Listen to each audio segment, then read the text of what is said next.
Bonjour, bienvenue au French Tech Podcast. Welcome to the French Tech Podcast at the second day of the fantastic Singapore FinTech Festival. And we're very happy to welcome Göknur from GeoTwin, France, here at the festival. Could I ask you to please quickly introduce yourself and your company? Yeah. Hello, everybody. My name is Göknur. I'm the CEO and the co-founder of GeoTwin, the company that I founded end of November 2018. We are a very young startup, by the way, based in Paris. And the startup has been founded by 7 other co-founders coming from the research centers and transportation operators. All right, I'm sure that we could do a whole conversation just on being 7 co-founders in the company. That must bring about all sorts of unique challenges and opportunities. So what kind of problem are you solving with your company? We tackle basically the city scale decision-making problems, especially on the investment side. Because when we think about it, how the cities and the mobility operators try to make a good decision by keeping their money is a very important point. Today we noticed that make a decision is very expensive. It takes a lot of time, especially on the transportation investment and the very expensive and very long-term land use investment as well.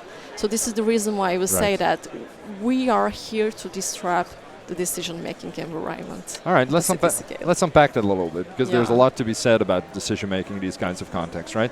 Just to illustrate the kind of problem that you're trying to address, and please correct me if I'm wrong.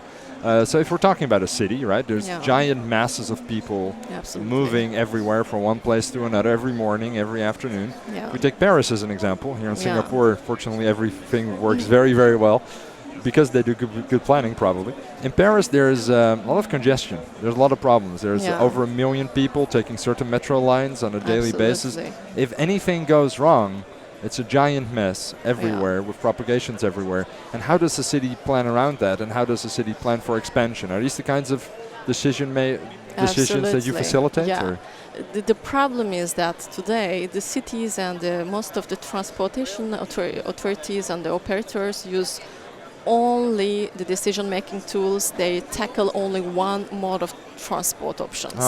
What is interesting in our approaches is that we propose a holistic approach, multimodal approach. We try to integrate all the current transportation modes and the future transportation modes. So what does that mean? Like electric scooters, stuff like that? Integrated? Not only public transport options, but also some new fashion transport options, electrical scooter, and we are working, for example, currently share electrical mobility in the Ile-de-France region, by the way.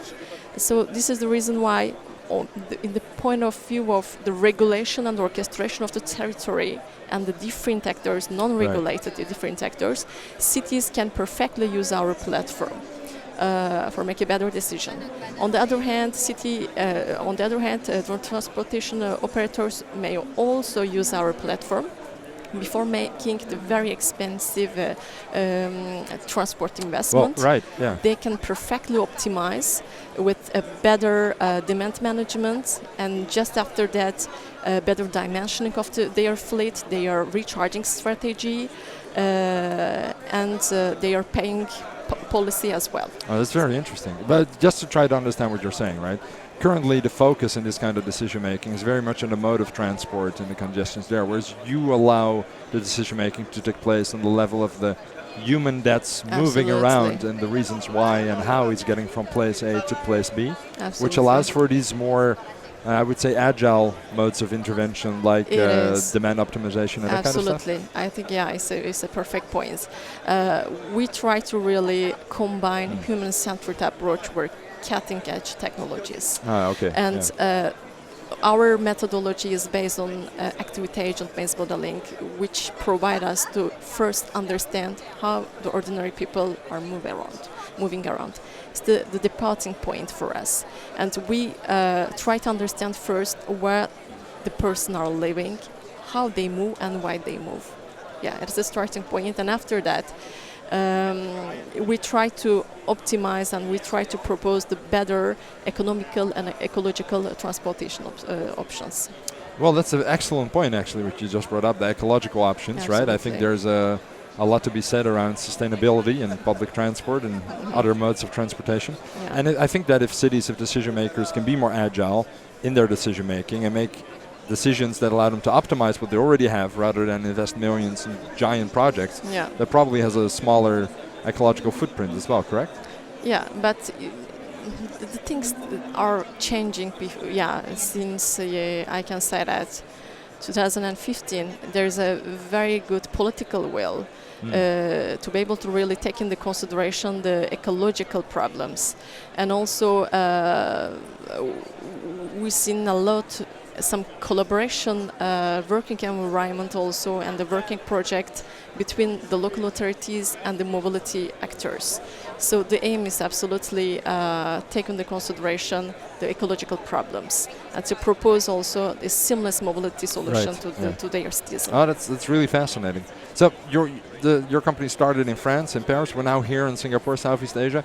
Could I ask you to speak to some of the opportunities that you see here in the Southeast Asia region? There is a big opportunities, especially in Singapore, because Singapore is a smart nation, by the way. There is a good political will in terms of the regulation and the orchestration of the whole city problems. This is the reason why we had some B2B face-to-face meeting opportunities. And we, by the way, already start to communicate with transport authorities in Singapore. Potentially, we will have some collaboration agreements or maybe even the good contract. Who knows? Well, that would be great. I think Singapore is definitely a great place to get started for a company like yours. And if Singapore does follow through, then there will definitely be other opportunities here in the region, I'm sure. Yeah. Well, thank you very much for taking the time to talk to us. Really appreciate it. And have a great time here at the FinTech Festival.